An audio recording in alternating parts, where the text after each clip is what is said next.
We're in our 40s with a newborn on a tropical island. And an 8-year-old. Don't forget the 8-year-old.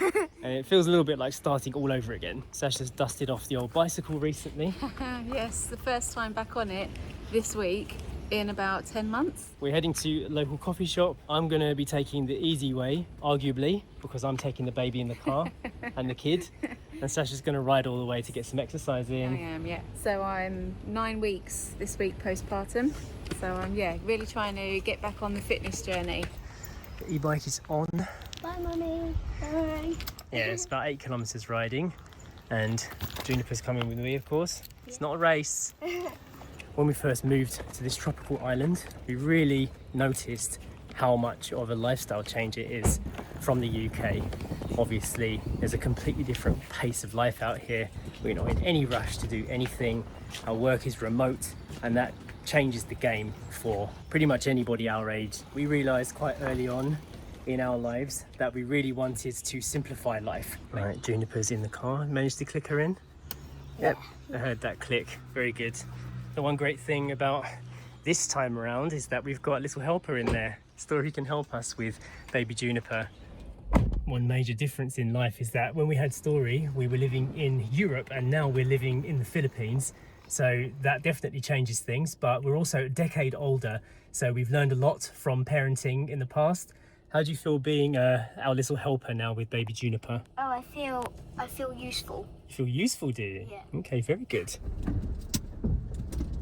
We were joking briefly before we left that Sacha might actually get to the cafe faster than me because she's just focusing on the ride right now. I'm being dad. I've got 2 kids on the go. So it does make a difference. The pace of life is way slower when you've got a newborn in tow. The difference between being a parent in your 30s, being a parent in your 40s is mainly about your health and also your energy levels. Sacha and I talked about this earlier. I feel like I've got a little bit less energy and a bit less power than I did first time round, but Sacha feels absolutely fine. I think we're aging at different rates, maybe. See Mummy there by the side of the road. She's taking a break in the shade, so I will definitely get there before her. Right, I've just stopped here because I found some shade. There's not much shade at the moment. I'm riding on that side of the road and it's quite sunny, but there's a nice shady patch here. So I thought I would stop and have a quick chat because I know after this shady patch there's a hill coming up. So my postpartum journey, I'm back on my fitness journey, hence the cycling. This is the third time I've been out this week on the bike, and as we said at the start of the video, we are 9 weeks ago since our baby girl was born, so I'm 9 weeks postpartum now. I haven't been pushing myself at all. I've been taking it very easy. I had a C-section as well, so I wasn't able to work out or exercise or lift anything, you know, for the first 8 weeks they recommend. So as soon as 8 weeks came around, I was like, right, I feel ready to start getting back on doing some exercise again.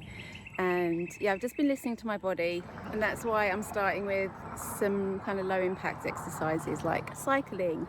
I have got at least 10 kilos to lose before I will be back to my pre-baby weight at 40 years old, I have to say.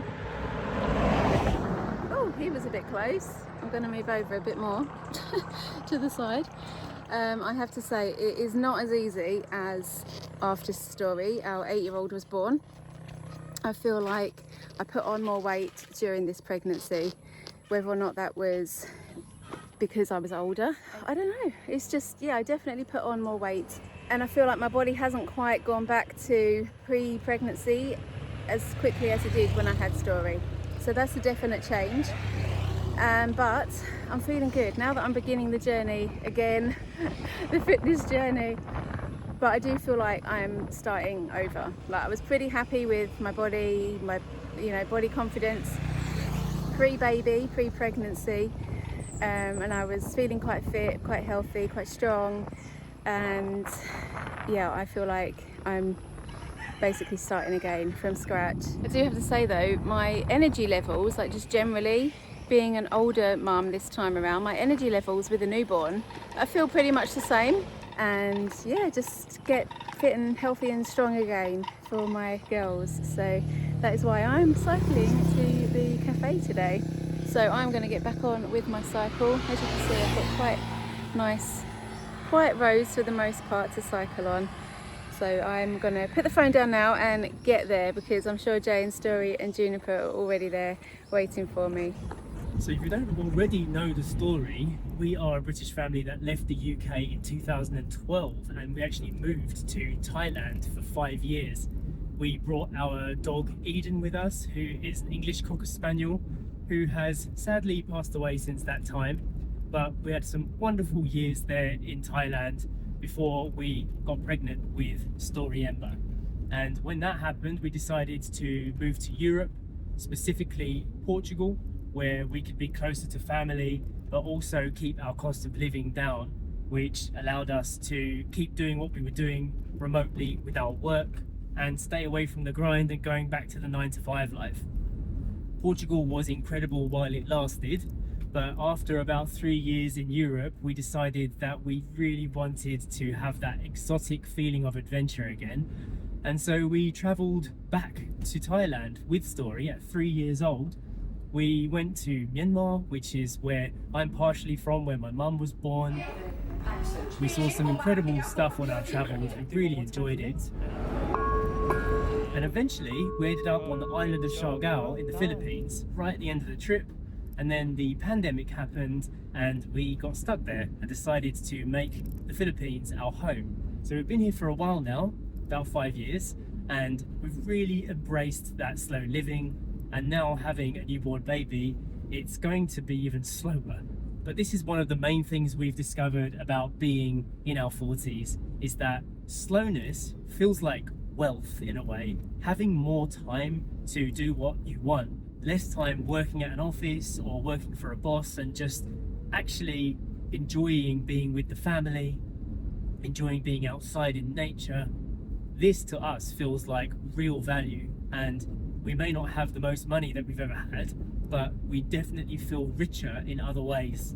And one of the key ways to do that, of course, is to reduce your cost of living. So all of these countries that I just mentioned, they cost way less than the UK to have a much higher standard of life.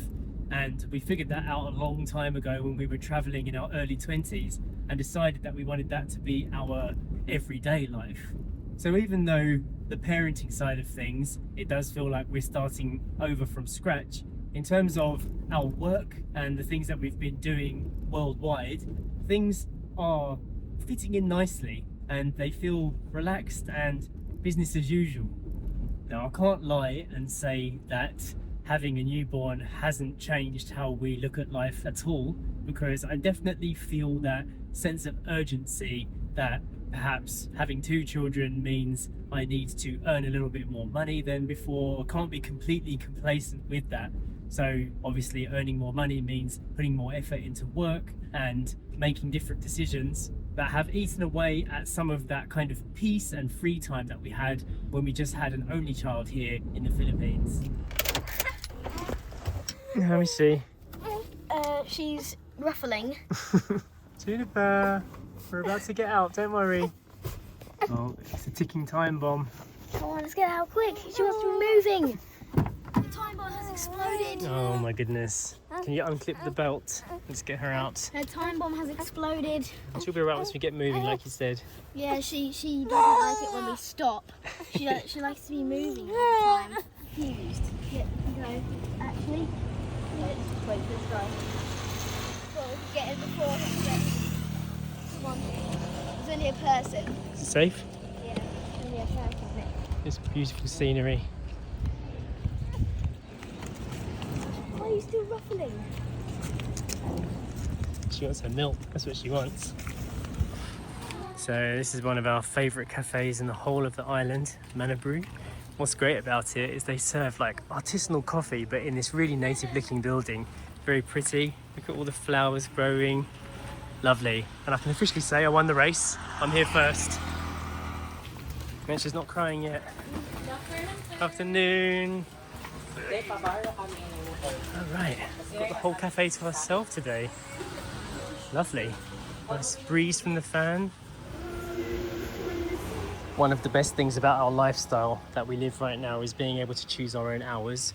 Story is homeschooled, so she's going to do a homeschooling project, and also we can arrive at the cafe when it's not busy because we're not bound by working hours. We can choose when nobody's around, and this island isn't particularly busy anyway, but it's good to know that we've got that choice. I will admit though, about 5 years ago I didn't think I would be doing this again. Sasha and I said to each other that we probably wouldn't have another child, and that changed in the most recent years. So we are very happy now that this is happening. It feels like a nice reset at the right time. I'm glad that we're going into this decade with a newborn, because it does rejuvenate you a little bit and make you feel like you need to step up your game a bit, live life a little bit more to the full.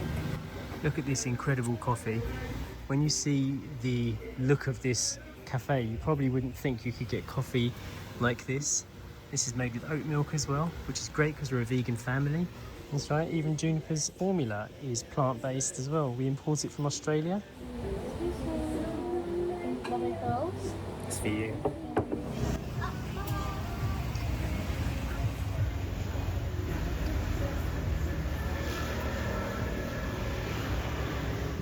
Mummy's here. How was the bride? Yeah, good. Yeah? Uneventful. Nothing happened. Hot. Yeah, it looks hot out there. Juniper's happy to see you. Hello. Mommy's all sweaty. Hello. Aww. Okay, that was a nice meal. I feel satisfied. So we paid 880 pesos for that, which is the equivalent of about £12 in British money, Yeah, about that. for really good coffee and sourdough bread, stuff that you probably don't think you could get on a province island in the Philippines. Yeah, I know. It's all here though. It's a nice little treat. Even things like Colombian beans and plant-based milks, it's all available, isn't it? Yeah. That's yeah, pretty it crazy. is, yeah. Obviously, one of the downsides of living abroad and being here in the Philippines is if we need to get back to the UK, it's expensive. The flights are expensive, and now there's an addition. We will obviously have, 4 tickets to pay for instead of 3. Yeah. So we're quite conscious of that, and the cost that it is to actually get back to the UK from here. It's a long journey. It does feel very far away. And also when you are in the UK, everything feels like a bit of a rip-off because we're so used to lowering our cost of living that you don't feel like you're getting any additional value for the money that you pay. And it's hard to adjust to that after having this for so long. Yeah, no, it is definitely. I mean, we're not bagging off the UK here. The UK has some amazing places.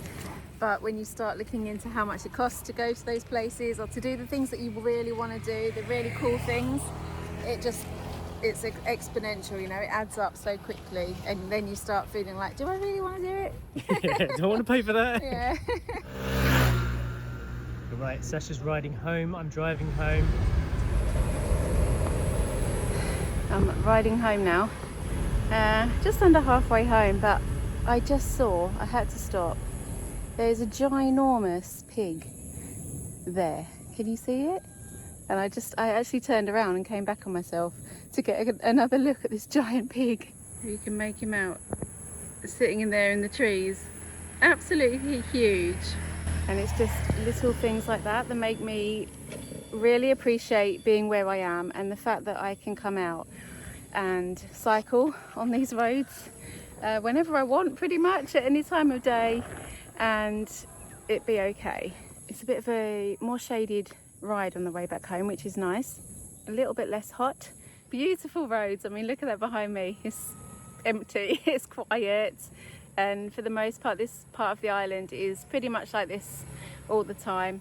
I get to prioritise my health right now over wealth, over making money. I can come out and go for a cycle. I've probably been cycling for about an hour collectively. And I get to do it in these surroundings, in this environment, surrounded by trees and pigs, palm trees, quiet streets, out in the fresh air and in the sunshine, getting my vitamin D at the same time, so that's a bonus. And the alternative would be cycling around busy London roads, pollution, or going to a gym which is all enclosed, busy. You feel self-conscious and that kind of thing. And here I get the freedom to do this instead, and it feels pretty nice.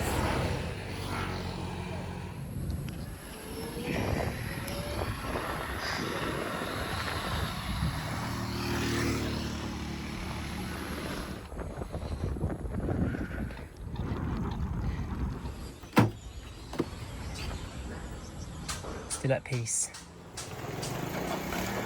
Bamboo delivery.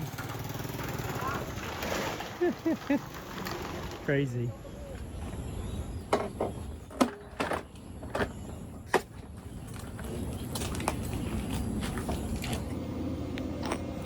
Home sweet home, Juniper. We've got the sound of the solar inverter making all that racket. Lived in house, got all the laundry up. Poppy ready for her afternoon walk. Poor good girl. And a beautiful view of the waves of Siargao outside. What a place to live, eh? The sun is setting and Sacha is back home with us. How? It was just under 22 kilometres, which Really? round trip, which is about 13.5 miles if you do miles over kilometres. Feels good. I feel like I've had a workout, definitely. And yeah, ready for a shower now. Nice breeze here. It's time for the afternoon doggy walk. What a beautiful view to come home to. This is incredible. This is where we live. This is literally our house right here, and we get this view every day. So I'm not gonna pretend that it's easy to start a life like this or to start over in a foreign country. It's very challenging. Doesn't matter where you go, whether it's Europe or Thailand or the Philippines, it's been tricky to kind of find your feet in each place. But once you get there, you realise that the world isn't actually that complicated in the end. Yeah, People have lots of similarities. yeah, it's doable, Yeah. you know, and the fact that we're now in our 40s, 40 when I got pregnant with baby girl here, 41 when I gave birth. In the past, when I was younger, I never thought that this would happen at this time of life. It's But true. it did, and you know, she's worth all the kilos. You are. Thinking back to when we were in school, when we thought of 40-year-old people, we were told basically that that was life done for you. If you hadn't already figured everything out, it was all over. Yeah. But in reality, and now in the future, you realise you do have a lot of options, and it is doable. You can do it. There's something I'm curious to know. How many of you guys felt like it was too late to start again? Would you do something like this? Does it seem ridiculous? Does it seem a bit unrealistic? Because I hope today's message showed at least our side of the story, how we did it and what we've done, kind of demystify some of it. I know that if I was watching this from our old life back in the UK, I would feel quite inspired because I just didn't know a lot of this stuff before we actually just ran out there and tried it, right? Yeah. Yes, I mean, we were a lot younger when we did leave the UK to live abroad, and it kind of, you know, we didn't have any children at that time, and it was a bit of a, you know, let's just see what happens. And we could do that then. So maybe a bit older, it might seem a bit more scary, but the fact is that we're still here, like 13 years on, that we've been, you know, living abroad in different countries, and yeah, it's been amazing. There was a lot less social media back then as well, though. Yeah. So it was harder to do. Yeah. And now I feel like perhaps because we have so much more information, is it easier to do? I don't know. Let us know in the comments.